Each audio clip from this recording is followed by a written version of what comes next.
आज किसी बालिका ने ये प्रश्न पूछा है कि पिछले कुछ दिनों से मन में बहुत अलग सा डर और व्याकुलता है। मैं एक छात्रा हूँ और मेरे जीवन का वो समय है जब एक छात्र को अपने कर्तव्य का पालन करना चाहिए, पढ़ना चाहिए, पर मुझे बार बार ये डर लग रहा है कि कहीं इस चक्कर में प्रभु से दूर ना हो जाऊँ, मेरा वृंदावन आना कम ना हो जाए। सबसे पहले तो जिसके मन में ये डर है, जिसके मन में ये डर है ना, भजन छूट ना जाए, वृंदावन छूट ना जाए, वो ये बात समझ ले कि वो प्रभु की कृपा के घेरे में है, तभी ऐसा डर आता है। ये डर भी अच्छा है, ये डर बड़ा सुंदर है, ये डर बना रहे, ये डर तो रहना ही चाहिए कि भाई हमसे भजन छूट नहीं जाए, हम प्रभु से दूर ना हो जाए, ये डर तो हमेशा ही बना रहना चाहिए। तो पहली बात तो इस डर से डरने की कोई आवश्यकता नहीं है, इस डर से घबराने की कोई आवश्यकता नहीं है। और फिर उन्होंने कहा कि पहले जो इच्छा थी पढ़ने की, अब वो इच्छा नहीं रह गई है। यही बात मैं आपको 2 दिन से कह रहा हूं कि जीवन में जो सुख दुख आ रहा है, जो परिस्थिति आ रही है, उसको मौन होकर स्वीकार करिए, अपनी दृष्टि प्रभु पर रखिए। और मैं तो कहता हूं सब प्रश्नों का उत्तर एक है, सब प्रश्नों का उत्तर एक है। कल जैसे मैंने आपसे कहा था ना, सर पर गठरी है, हाथ बंधे हैं, प्रारब्ध आकर सामने खड़ा हो जाता है, हम कुछ नहीं कर पाते, क्या करोगे? उस बोझ से मुक्त होने के लिए क्या करोगे? एक ही तो विधि है ना भाई, हाथ बंधे हैं, हाथ तो हिला नहीं सकते, सर पर जो गठरी रखी है, जाओ और प्रभु के सामने जाकर जहां ले चलोगे वहीं मैं चलूंगा। जिसने भी प्रश्न पूछा, मैं आपके मन की स्थिति समझ रहा हूं कि आपको जो भजन का सुख मिला है, श्री जी कृपा करें और मिले, मिलता रहे, बढ़ता रहे। और ये डर भी बड़ा स्वाभाविक है, होना ही चाहिए। ये प्रेम के अंकुरण का लक्षण है। जब हमारी संसार में भी किसी से आसक्ति हो जाती है, तो उस आसक्ति के साथ जीवन में कहीं ना कहीं एक भय का भी पदार्पण होता है। भाई कहीं हमसे छूट ना जाए, कहीं हमसे रूठ ना जाए, कहीं हमसे दूर नहीं हो जाए।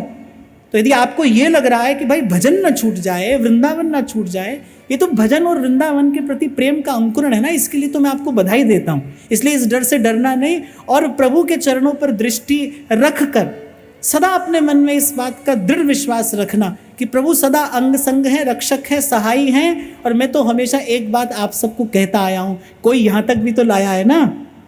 आपने ही कहा कि कल इच्छा थी आज नहीं है, इसका मतलब आप किसी यात्रा पर है ना, एक पड़ाव कल था, आज आपके सामने कुछ और है।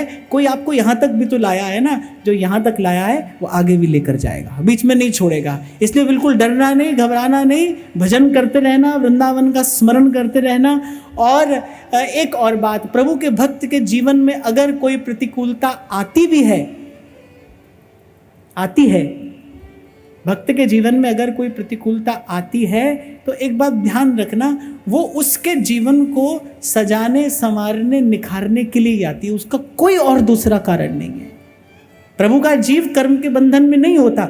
ठाकुर जी की चरण शरण में जाते ही भगवान कह रहे हैं, सन्मुख होई जीव मोई जबहि, जन्म कोटि अघ नासहि तबहि। फिर उस पर कर्म, ग्रह, नक्षत्र आदि का कोई अधिकार नहीं रहता। हमारे महाप्रभु जी ने घोषणा की है, जो पे कृष्ण चरण मन अर्पित करी है, कहा नवग्रह रंक।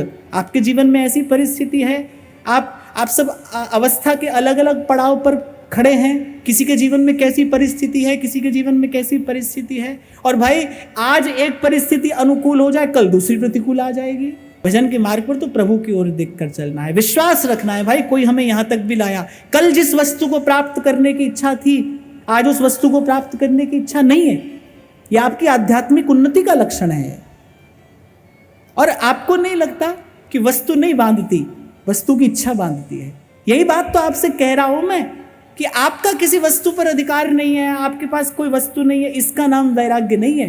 किसी वस्तु का आप पर अधिकार नहीं है, इसका नाम वैराग्य है। आप निर्लिप्त हैं, आप इच्छा से मुक्त हैं, इसी का नाम दृढ़ वैराग्य है, इसी का नाम सहज वैराग्य है।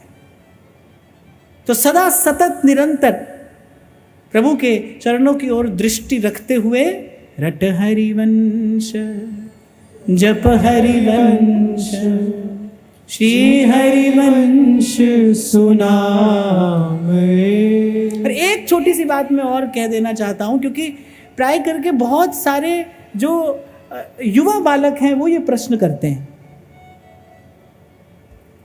एक और बात भी मैं यहां पर कहना चाहता हूं कि भाई आज भजन में मन लग रहा है, अभी उसको और लगने दो, फिर थोड़ा और लगने दो, फिर और लगने दो। कब तक लगने दो? जब तक मन की सारी चिंताएं, मन के सारे भय समाप्त ना हो जाएं। तब तक जहां हो वहीं पर अपने कर्तव्य का भी थोड़ा थोड़ा पालन करते हुए भजन साधन में लगे रहो। जिस दिन मन पूरा लग गया भजन में, जिस नदी को जाना होता है समंदर की ओर, जिस नदी को जाना होता है समंदर की ओर, वो न किसी से रास्ता पूछती है न मशवरा लेती है, वो तो चल देती है और चलते चलते एक दिन पहुंच जाती है। जब तक मन में ऐसे प्रश्न हैं, ऐसे द्वंद्व हैं, ऐसी जिज्ञासाएं हैं, तब तक जहां हो वहीं रहकर रट हरिवंश जप हरिवंश श्री हरिवंश सुनाम रे। रट हरिवंश जप हरिवंश श्री हरिवंश सुनाम रे।